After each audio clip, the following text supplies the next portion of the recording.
La rentrée a sonné pour le Sarreguemines FC. Après une saison 2025-2026 qui n'aura pas été parfaite, les Sarregueminois retrouvent ce week-end le championnat de Régional 1 pour une deuxième année consécutive à ce niveau. Mais alors, à quoi ressemble le SFC version 2026-2027 ? Le coach Jamel Ferjani nous en dit plus. On a souhaité renouveler un petit peu notre effectif. Déjà la saison dernière, on a opéré à la deuxième partie et avec de jeunes joueurs issus de la réserve, des joueurs expérimentés qui doivent venir encadrer un petit peu nos jeunes joueurs et nos jeunes recrues.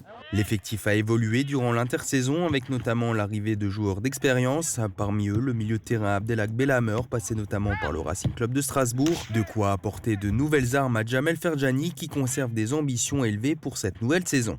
L'objectif dans un premier temps sera de faire un bon début de saison, ce qui ne nous est pas arrivé depuis quelques années. Donc il faut essayer de convertir un petit peu cette prépa positive en début de saison positif, sachant qu'on a des matchs très difficiles à disputer dès le départ.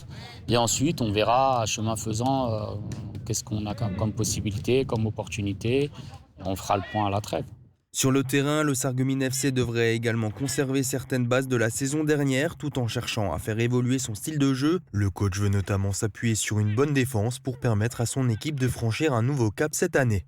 On espère avoir une équipe qui soit solide, costaud, et puis qui puisse être capable de jouer des derbies, des matchs à enjeu fort. Chaque champion est forcément solide avec une défense assez hermétique et c'est ce sur quoi on a voulu mettre l'accent. Et puis après, on verra si le pari a été gagnant. Reste désormais à savoir si ces changements permettront au SFC de jouer les premiers rôles cette saison. Premier élément de réponse ce dimanche 23 août avec la réception d'Ilkirch Grafenstaden à la Blise à partir de 16h.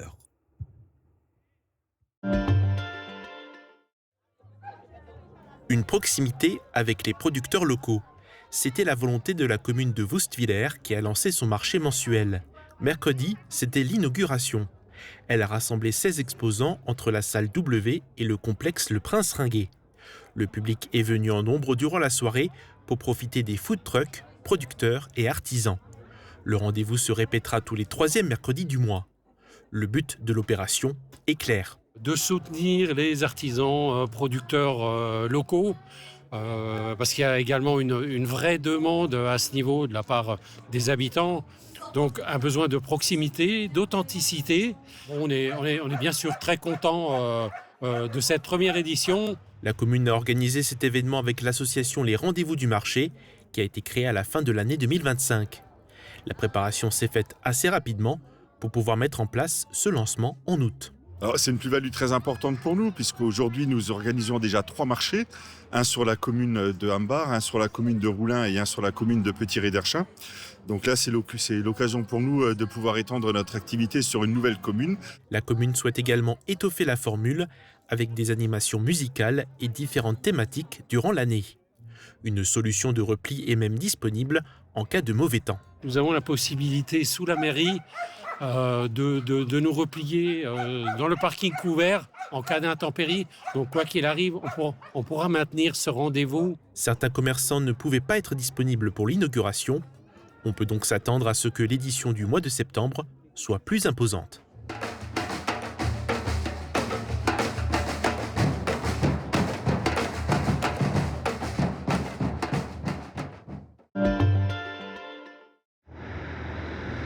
Une nouvelle boutique de vêtements à Sarreguemines. Située rue des Généraux Crémer, Un jour ailleurs a ouvert ses portes depuis le 9 juin dernier. Ce magasin pour les femmes qui aiment porter du chic est dirigé par Audrey Herbrecht. Auparavant employée au centre commercial Best, elle a déjà de l'expérience dans le domaine. Son rêve était d'ouvrir un jour ce type de commerce en plein centre-ville et de pouvoir surtout échanger avec les clientes.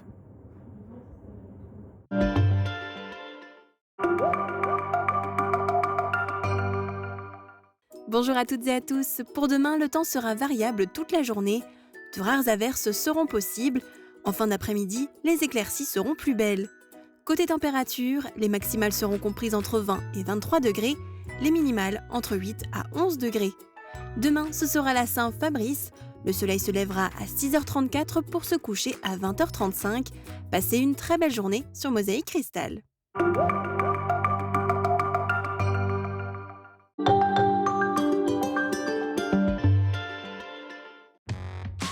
rentrée approche et avec elle, de nouvelles aventures à écrire. Dans vos Intermarchés, retrouvez tout le nécessaire pour bien démarrer l'année. Cahiers, stylos, classeurs, sacs à dos et bien plus encore. Et pour accompagner les journées bien remplies, retrouvez aussi une sélection de goûters gourmands pour faire le plein d'énergie. Intermarché, tous unis contre la vie chère.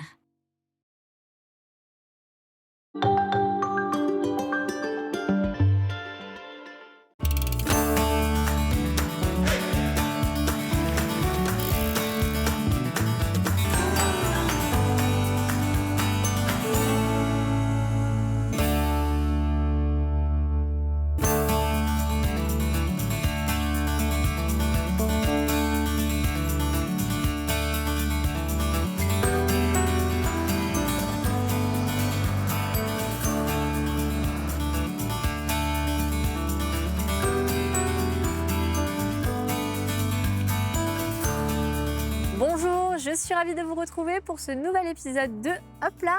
Aujourd'hui, on reste sur Sarreguemines, découvrir un lieu bien connu des fins gourmets. Il s'agit de l'auberge Saint-Walfried. Il est tenu depuis 5 générations par la famille Schneider. Construit en 1711, le bâtiment était initialement une annexe du prieuré de Velferdin. Après la Révolution française, l'ancienne ferme devient une maison de halte, offrant déjà à l'époque une offre d'hébergement. Aujourd'hui, en plus de l'hôtel, vous pourrez profiter d'un spa de luxe ainsi que d'une piscine. Je vous invite donc à plonger au sens propre comme au sens figuré dans ce lieu chargé d'histoire et de référence à notre culture locale. Mais avant d'en découvrir plus, allons rejoindre Marie-Morgane à quelques pas de là. Elle va nous présenter un lieu plus récent qui propose également une petite restauration, mais avec un petit truc en plus. Regardez. Chers parents, je me suis arrêtée aujourd'hui à Unique l'Arrosoir, un café-fleur situé à Sarreguemines.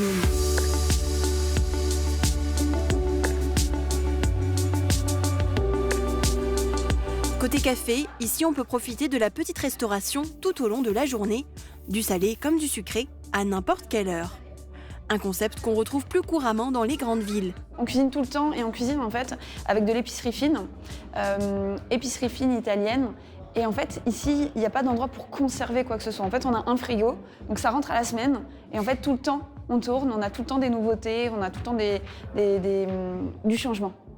En fait, ça s'appelle Unique l'Arrosoir parce que l'idée, c'est de pouvoir changer, que ce soit unique, qu'on n'ait pas l'impression d'avoir toujours la même chose. Côté fleurs, ici, toutes les plantes en décoration sont à la vente.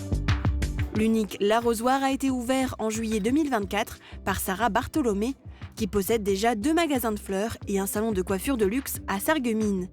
Elle est aussi décoratrice d'événements. Pour la gestion du café, 5 personnes ont été recrutées. Et en fait, ici, vous retrouvez les plantes de notre magasin de fleurs. Vous pouvez privatiser pour des événements, puisqu'en fait, on a beaucoup de gens qui privatisent pour des baptêmes. J'ai déjà fait un petit mariage ici. Donc voilà, l'idée, c'est que toutes les activités se répondent et qu'on puisse en fait proposer une satisfaction complète. Sarah ne compte pas s'arrêter là. La licence de la marque est déposée. Son objectif est maintenant de devenir franchisée dans d'autres villes.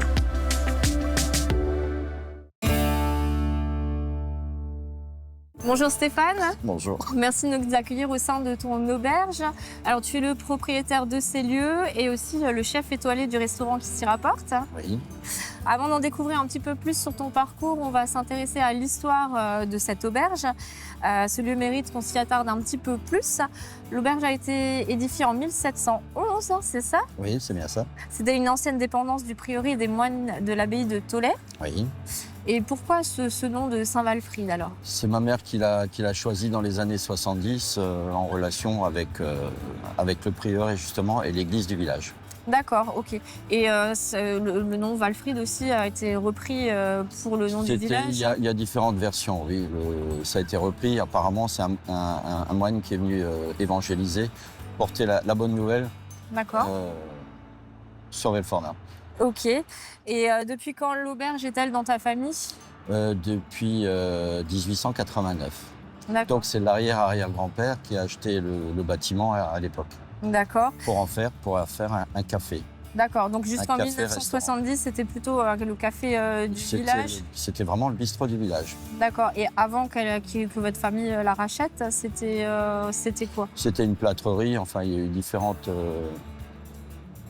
professions qui ont travaillé auparavant, quoi. D'accord, une plâtrerie alors. Une plâtrerie, oui. Ok, ah bah ça, entre autres. Ok, ça je ne le savais pas.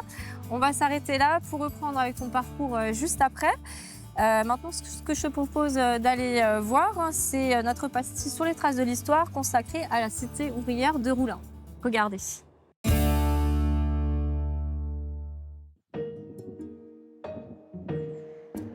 Cette haveuse du puits de la Houve à Creutzwald occupe aujourd'hui un carrefour à l'entrée de la cité minière de Roulin. En 2004, la remontée du dernier wagon de charbon de cette mine marquait la fin du charbon en France. Inauguré en décembre 2013, ce mémorial doit rappeler aux nouveaux arrivants à Roulin l'histoire de la cité. Le choix de cette tête de Have est issu d'une concertation avec d'anciens mineurs en collaboration avec le président du musée de la mine. Un hommage aux 364 mineurs venus de loin avec leurs familles dans les années 50 pour extraire le charbon lorrain. Quand la demande l'exige à la Libération, il a fallu augmenter la production de charbon. Pour cela, les HBL ont embauché à tout va et il a fallu loger ces nouveaux arrivants. À Roulin, une cité pour les mineurs est sortie de terre en 1955. 10 bâtiments comptant 364 logements. Les 9 autres prévus dans le projet initial ne verront jamais le jour. De quoi susciter la jalousie des Roulingeois qui, pour la plupart, habitaient encore dans des baraques. La cité a permis au village d'accéder plus vite et à moindre coût à l'eau courante et le travail de la mine a incité les rapprochements. Les nouveaux venus se sont ainsi vite intégrés. En 1959, 6 conseillers municipaux sur 17 étaient issus de la cité, alors qu'en 1957, on célébrait déjà le premier mariage village-cité. Un peu de verdure à côté du béton, ce sont les jardins ouvriers. À Roulin comme ailleurs, les logements construits par les compagnies minières jusqu'au début du XXe siècle comportaient systématiquement un jardin pour chaque famille. Un havre de paix dont le mineur s'occupait pour se nourrir et se divertir après son travail. Ici, les jardins sont répartis le long de 7 allées au joli nom de fleurs. En 1963 est née l'Association des jardins ouvriers de Roulin.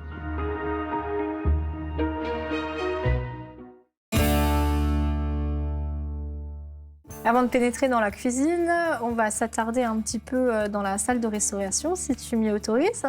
Et donc là, présente-moi un petit peu la table.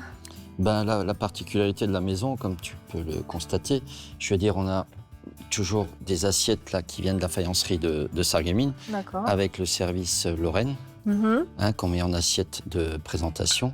Il y a même le blason lorrain qui est sur l'assiette.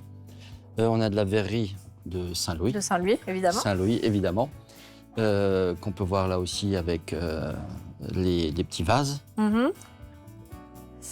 Et là encore, la décoration est très soignée. Qui est-ce qui s'occupe de la déco ici?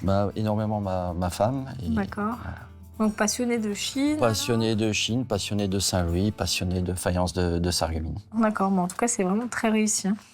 Donc maintenant, nous sommes sur la terrasse du restaurant qui doit être vraiment très agréable fin du printemps, début de l'été. Tu as des très beaux meubles de nouveau ici. Ils ont une petite histoire en plus. Oui, toujours. Je veux dire, ce qu'on a fait récemment, c'est de récupérer donc des planches de wagons SNCF chez notre ami Jérôme Gorgol. Et donc tout le mobilier était fait avec ces chutes avec ces panneaux en bois. Qui ont été récupérés au niveau de la SNCF. Les meubles ont également été faits dans ce bois de récupération et avec un style très contemporain. On en est vraiment très content. Et les portes, là, c'est quoi comme matière? C'est un mélaminé qui a été rajouté pour rester dans les teintes bois et... Oui, ça fait un petit peu aspect métal, génie comme ça. C'est vraiment très chouette, ça.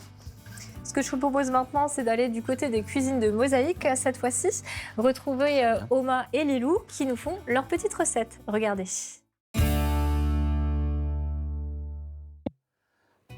Bonjour Lilou. Bonjour Oma. Ça va bien? Ça va bien et toi? Ça va, merci. Alors on va commencer à faire une potée. Pour cela, il nous faut des carottes, des pommes de terre, du chou, des saucisses, des viennoises, des saucisses à frire, du lard, des saucisses à cuire, des oignons, un oignon, de l'ail et un bouillon cube. Je mets un peu d'huile, je coupe l'oignon. On va d'abord mettre les carottes après, parce qu'elles mettent plus de temps à cuire. Ma mission est de remuer les oignons et l'ail. Oui, remue, il ne faut pas que ça brunisse, hein, s'il te plaît. Oui. Maintenant, nous coupons le chou.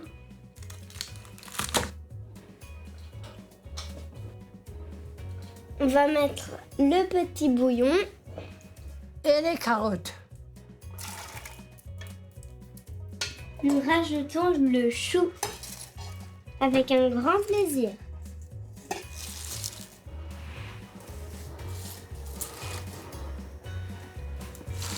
Je coupe les pommes de terre pour mettre avec le chou, ça donne une potée. Il faut des pommes de terre, des carottes, du chou, oignon, ail. Et du sel. On rajoute les pommes de terre et le reste du chou.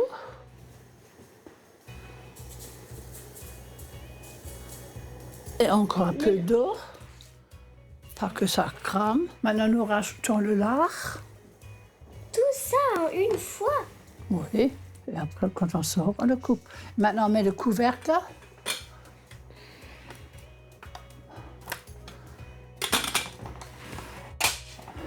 Quand il y aura la vapeur qui sort, on la laissera bouillir 40 minutes et puis elle est prête.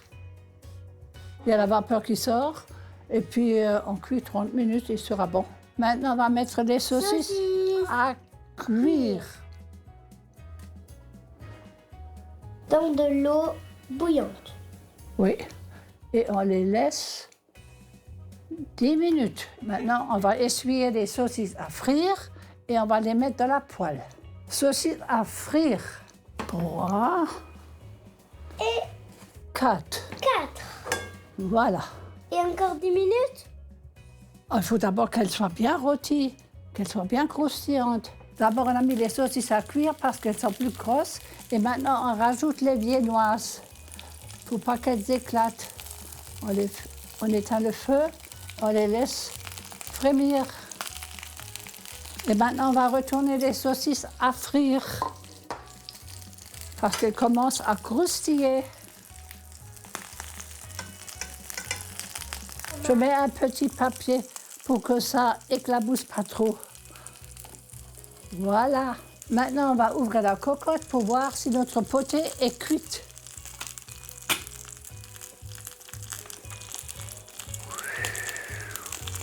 Oh là là là là! C'est excellent. Voilà. Je vous souhaite à tous un très bon appétit. Bon appétit!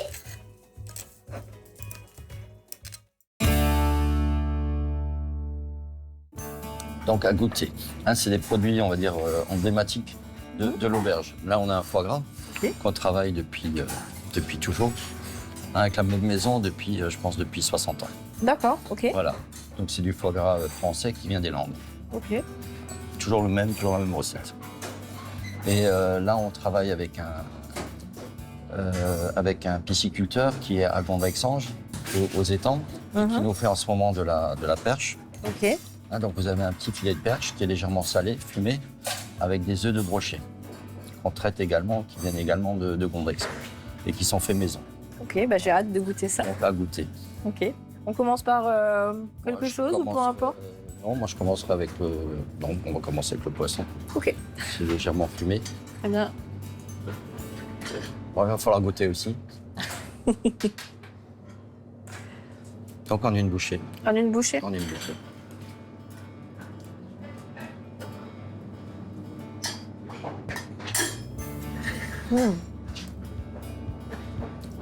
Et le côté fumé qu'on retrouve sur les œufs de brochet. Et la texture de la perche. Oui, et puis légèrement fumé. Et le petit cerfeuil musqué qui rafraîchit un peu l'ensemble. C'est vraiment bon. Voilà. Et après, je te propose de goûter un peu de foie gras maison. Foie gras, ok, avec plaisir. Petite tartine.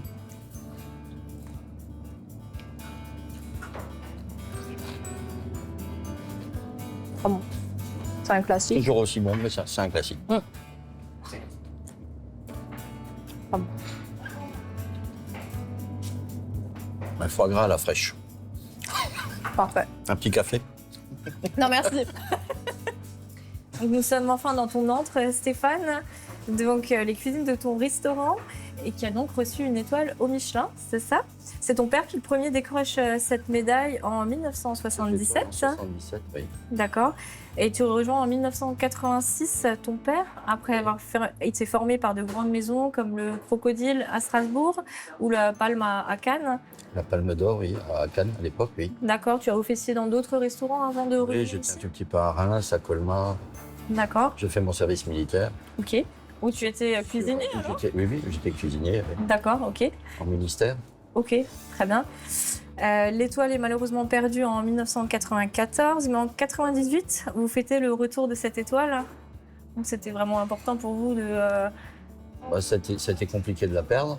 Oui. Et après, ça a été un bonheur de la retrouver. D'accord, ok.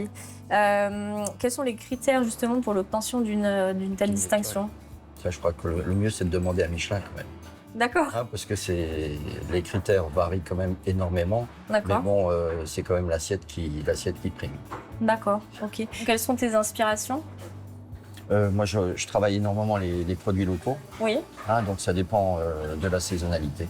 Et je m'adapte à la saisonnalité. Et au niveau des fournisseurs, alors tu vas te fournir dans le On a pratiquement, on va dire à 95%, tous nos fournisseurs sont vraiment locaux.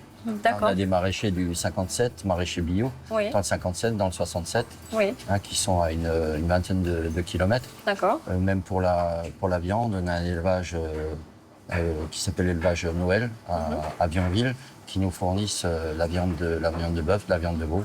D'accord. Ok, très bien. Et vous êtes aussi une maison formatrice. Tu as formé de grands noms, comme par exemple Mathieu Otto. Que donnerais-tu comme conseil aux jeunes qui veulent se lancer, justement? On va dire d'être passionné, oui. Et de rien lâcher. C'est vrai que c'est un métier où il faut énormément de passion. Oui. Et je pense qu'il faut vraiment avoir l'amour du métier. Oui. Et être passionné et persévérer. Et puis c'est un métier dur, il faut se lever tôt. Non, c'est pas un métier dur, non. C'est comme tous les métiers, il y a des avantages, il y a des inconvénients. D'accord. Mais c'est un beau métier et que j'aime toujours encore et que, je me lève tous les matins et j'apprécie vraiment ce que je fais et j'ai toujours encore l'envie de partager ce plaisir et le plaisir de la bonne cuisine et des bons produits. D'accord. Et puis on le voit là derrière, vous avez beaucoup de personnes qui savent faire en cuisine, beaucoup de jeunes aussi. Il y a énormément de jeunes, je veux dire, ça fait partie de l'ADN de la maison. Oui. On a toujours formé des apprentis, on continue toujours de le faire. D'accord, ok. Et la cuisine est tout un art, surtout à votre niveau, tout comme la peinture.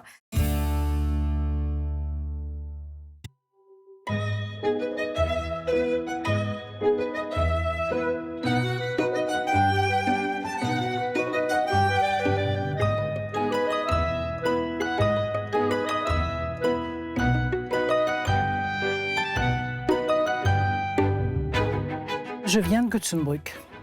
Je suis née à Beach, mais j'ai toujours habité Göteborg, dans le pays de Beach. Je suis venue à la peinture un peu plus tard. J'étais professeure de mathématiques et de sciences physiques au collège de Rohrbach. J'y ai fait toute ma carrière.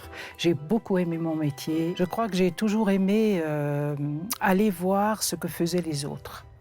Et puis, un jour, j'ai commencé à peindre avec mon collègue d'art plastique au collège de Rohrbach, qui a décidé de donner des cours un mardi soir. Alors, on était à plusieurs et j'ai fait ça pendant une année. Ensuite, j'ai rencontré Gérard Ouvert. Gérard Ouvert, c'était le début d'une très très longue et belle amitié jusqu'à son décès. On a beaucoup travaillé ensemble.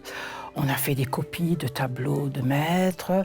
On a aussi fait un travail individuellement, personnellement, sur les œuvres.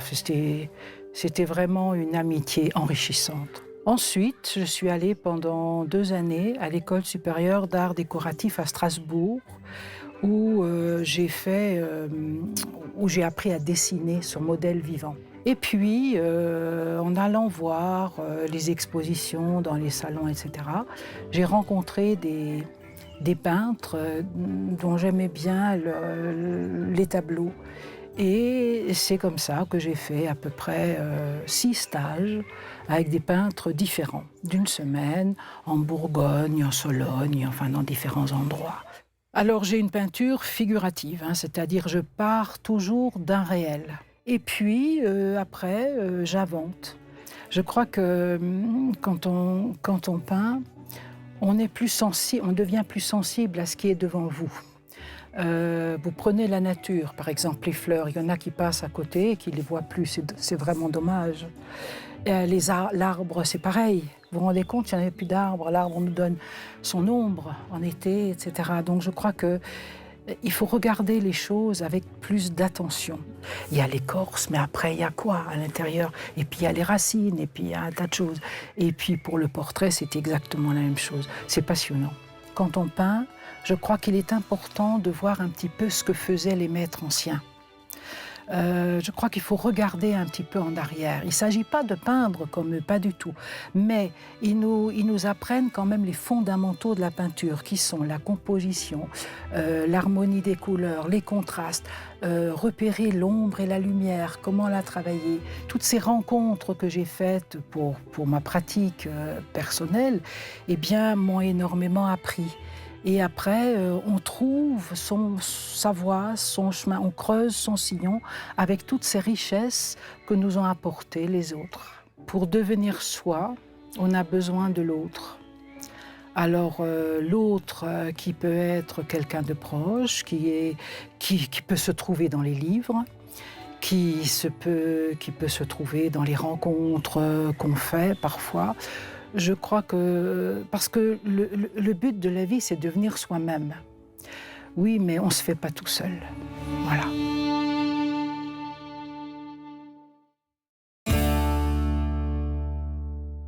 Nous sommes sortis des cuisines pour venir maintenant dans la partie hébergement. Ton hôtel spa se distingue avec 4 étoiles, c'est ça? Oui, 4 étoiles tourisme. Ok, et vous avez agrandi la partie hébergement en 2019 pour doubler sa capacité d'accueil. Comment est-ce que ça s'est goupillé tout ça? Bon, on avait toujours l'envie de rajouter quelques chambres. L'espace était disponible, oui. Et donc on en a profité. Et donc combien tu as de chambres au total? Donc maintenant on dispose de 22 chambres. 22 chambres et avant donc... La moitié, oui. Voilà, tout simplement. Donc là, on est dans une chambre qui a pour thème Cristallerie Saint-Louis. Oui, c'est ça? C'est la chambre firmament, c'est notre suite. Ok, et donc à chaque fois, il y a des petites touches comme ça dans les chambres. On a de la faïencerie aussi. On a toujours à l'honneur la faïencerie de Sarreguemines, Cristallerie de Saint-Louis, et les peintres locaux. Vous avez apporté une touche de modernité tout en conservant le caractère authentique. Il fallait oser le mariage pierre et cuivre. Et au final, c'est vraiment très réussi. On voulait garder une certaine continuité avec l'ensemble du bâtiment donc, qui est ancien et lui ramener un tout petit peu de modernité. Donc on a opté initialement, moi je militais avec ma femme pour du Corten. Oui, c'est quoi comme... Le Corten, c'est du fer, mais qui a cet aspect un tout petit peu rouillé. D'accord. Et ma femme voulait à tout prix du cuivre, donc on a évidemment mis du cuivre. D'accord. Et c'est vrai qu'au départ, le cuivre était beaucoup plus brillant, beaucoup plus roux un petit peu, et maintenant il a terni.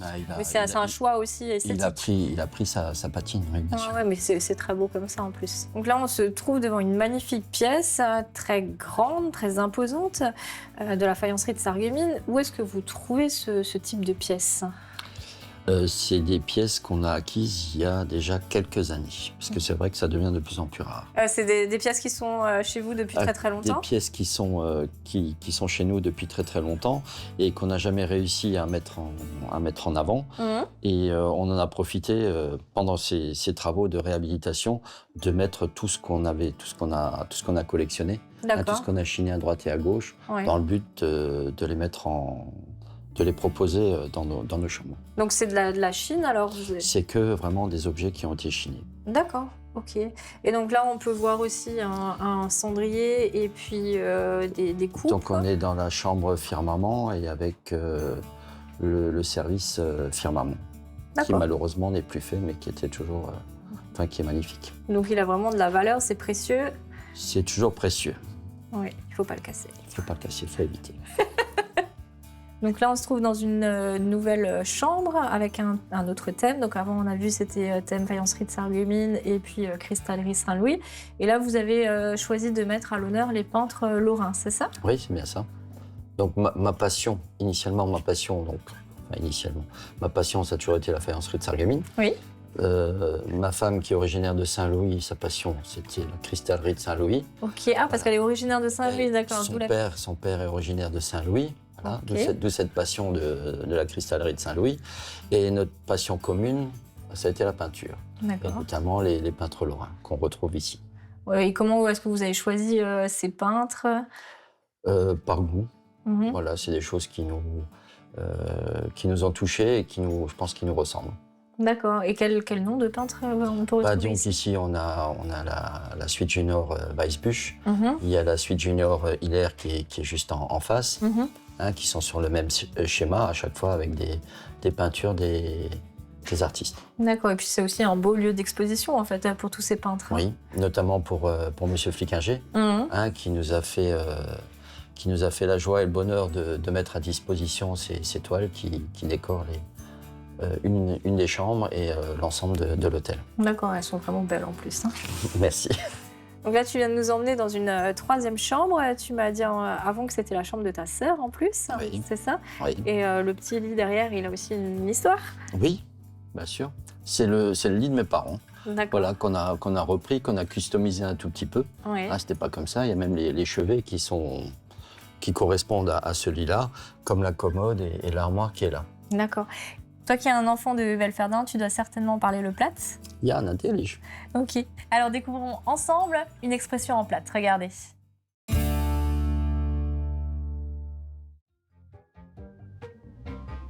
Aprilwetters, Nachwetters. Et qu'est-ce que ça veut dire? Aucune idée. Aprilwetter, Nachwetter. Und auf Französisch? Das weiß ich jetzt nicht. Also April, schlechtes Wetter und alles durcheinander. Aprilwetter, Nachwetter. Et qu'est-ce que ça veut dire? Temps d'avril, temps de cochon, quoi. Aprilwetter, Nachwetter. Et qu'est-ce que ça veut dire? Alors là, April. April, c'est peut-être le mois. Et Nare, c'est des fous, et April, c'est le mois d'avril. Temps d'avril, temps des fous, voilà.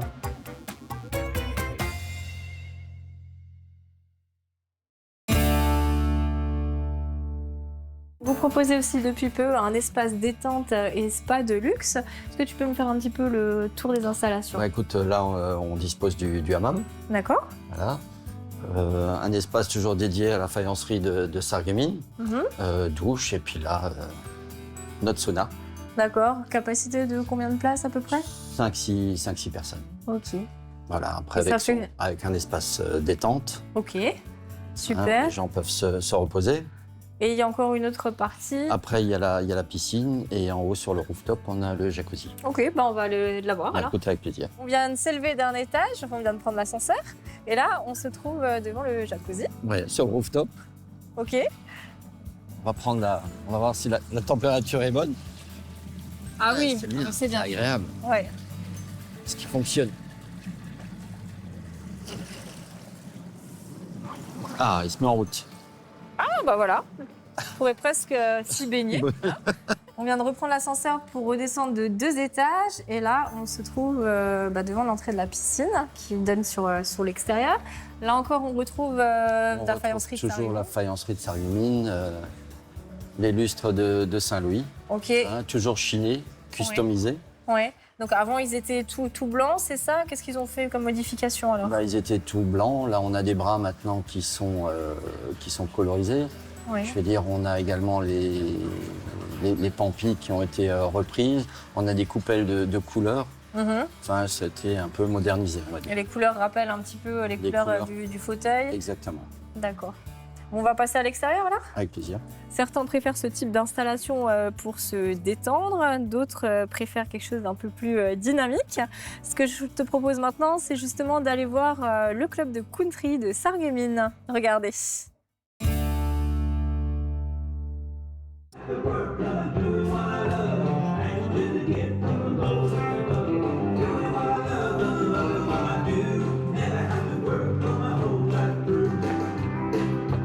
La country, elle est unique parce que c'est déjà une autre culture qu'on prend des États-Unis pour la ramener ici. Et on peut la danser en couple et individuelle. C'est ça qui change des danses de salon. Voilà, ce qui me plaît, c'est la convivialité, les amis, les connaissances. Et c'est le fait de danser, de faire ce qu'on aime. Ce qui est difficile, c'est parfois trouver son rythme, trouver sa place entre les débutants, les intermédiaires, les novices, parce qu'on a plusieurs niveaux. Il faut retenir surtout les pas, c'est ce qu'il y a de plus difficile. Hein. Le pas et les mettre en accord avec la mélodie, quoi, la musique. Quoi. Talon, hook, step, lock, step, hold. 4, 5, 6, 7, 8. Cross, rock, quart à droite, pause. On commence à décortiquer les pas parce qu'une danse débutante a en général 32 comptes, c'est-à-dire 32 pas de danse, donc c'est par section de 8. Une fois que vous avez fait les 8 premiers, vous avez bien décortiqué, vous refaites la deuxième section, la troisième section, la quatrième. Et ensuite, vous faites les 4 sections ensemble. Quand vous pensez que tout le monde arrive à les faire, vous mettez la musique et on la danse.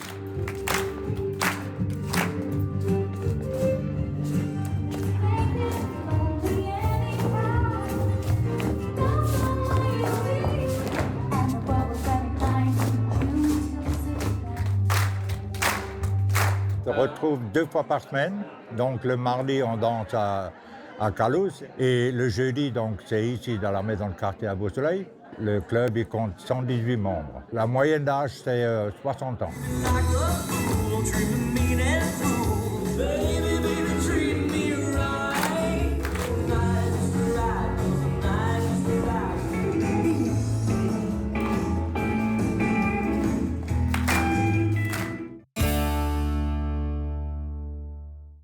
Avec cette offre plus que complète, est-ce qu'il y a encore des projets Non, je crois que là, on a fait un tout petit peu le tour.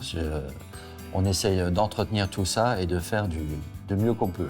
D'accord, c'est déjà voilà. fabuleux tout ce que vous proposez, effectivement. Là, je vais te poser une question un peu plus personnelle. Est-ce que tu es joueur ? Toujours. Toujours, d'accord. Et en plus, avec ta culture locale, je suis certaine que tu sauras répondre correctement aux quiz de Sandrine. Regardez. Hop là, c'est l'heure de jouer et je me trouve aujourd'hui au centre-ville de Sarreguemines en compagnie de Lisa. Bonjour. Bonjour. Alors, j'ai une petite question pour vous. Est-ce que vous êtes originaire du secteur? De quelle ville? Oui, je suis originaire de Forbach, précisément, mais j'habite à Sarreguemines. Ah, d'accord, très bien. Oui. Donc, je vais vous poser une petite question. Est-ce que sur cette carte, qui est le territoire de l'arrondissement Sarreguemines Beach, est-ce que vous arriveriez à replacer Sarreguemines? Je vais vous donner un stylo. Vous avez le droit d'écrire sur la carte, sur la vitre. Hein. Ok, je vais peut-être plus me placer là, je pense. Oui, le territoire de Sarreguemines, c'est là. Alors, c'est une grande commune, Sarreguemines. Donc ça c'est quoi tous les points? Alors, en fait, tout le territoire ici, c'est Sarreguemines. Chaque point, c'est une commune. Et tout le territoire ici, c'est Beach. Par exemple, ici, c'est Beach. Et puis, à côté, on a Montbronn, Enchambert, Lemberg. Okay. Et ici, la même chose sur le territoire de Sarreguemines. Sarreguemines, alors. Ouais. Ouais, je vais le mettre là. Ici. Ok, oui, vous pouvez faire juste une croix. J'ai les réponses au dos. Voilà. Ok, alors, j'ai les réponses. On va regarder tout de suite. J'enlève ma petite feuille. Qui veut pas venir? Hop. Et vous avez coché Ambar. Je vais vous montrer. C'était un tout petit peu au-dessus. Ok. Bon, c'est pas mal quand même. Ouais, ça va. Je vous ai pas donné beaucoup d'indices, j'avoue. J'avais une autre question aussi dans le jeu. En fait, c'est une question qui est issue du jeu du pays de Sarreguemines Beach. Je sais pas si vous connaissez, c'est un jeu de société qu'on peut retrouver dans les différents offices du tourisme aussi. Ok. Et en fait, je vais vous prendre une carte au hasard. Je vais prendre celle-ci, c'est une photo et je vais vous demander si vous connaissez cette salle et comment elle s'appelle. C'est une salle en fait qui est au musée. Musée de la faïence. Oui, à Sarreguemines. Ouais. La salle, je sais pas du tout, mais là, je connais cette salle, je suis déjà allée dedans, mais je connais pas du tout. Alors, elle porte le nom d'une chanson d'Henri Salvador. Henri Salvador. Non, ça vous dit rien? Ah, pas du tout, non. Alors, il s'appelle le Jardin d'hiver. Ok. Voilà. Donc vous savez, mais bon, vous avez déjà vu... Oui, je suis déjà rentrée dedans, j'ai même fêté un anniversaire là-dedans quand j'étais plus petite. Ah, trop fort. Mais franchement, le nom, ça date un petit peu. Au moins, vous saurez, Voilà. c'est le Jardin d'hiver, Ok, et puis il avait super. été créé à l'époque par Paul de Geiger. Ok. Voilà, et j'avais une dernière question pour vous. Quelle est pour vous la meilleure activité à faire sur le territoire? Est-ce qu'il y a un endroit où vous aimez aller de temps en temps, peut-être l'été ou n'importe quelle saison? Moi, ce que je préfère faire, c'est plutôt me promener au bord de la Sarre. Honnêtement, à vélo, c'est vrai que c'est pratique parce qu'on est à côté de la frontière du coup allemande. Donc c'est vraiment pratique d'aller en vélo et même sur la Sarre. J'ai déjà fait du kayak aussi sur la Sarre. Et franchement, c'était vraiment l'activité préférée que j'ai faite. Ok, super. Merci, j'espère que vous avez passé un bon moment en notre compagnie. Merci. Et j'espère que chez vous aussi, devant vos écrans. Et je vous dis à la semaine prochaine pour de nouveaux défis. Et tu as aussi un petit potager que tu utilises les ingrédients que tu fais pousser un petit peu pour agrémenter ta cuisine, c'est ça? C'est plus qu'un peu. On s'en sert énormément. D'accord. Par exemple, qu'est-ce que tu utilises? On commence à avoir là des petites, on a des petites pensées. On commence à voir les fleurs qui arrivent. On a également, qu'est-ce qu'on a? On a de la sauge, de la sarriette, il y a du thym, il y a du laurier, enfin tout ce qui agrémente les poissons et les viandes en ce moment. Oui. D'accord, ok. Merci beaucoup Stéphane, en tout cas, de nous avoir fait visiter toute ton auberge. C'était vraiment très intéressant. Ça me donne envie de prendre une petite nuitée d'ailleurs. Peut-être que ça donnera aussi envie à d'autres téléspectateurs d'en faire de même. Merci. Merci pour ta visite. De rien. De mon côté, je vous dis à la semaine prochaine dans un autre lieu et avec un autre invité. Et hop là!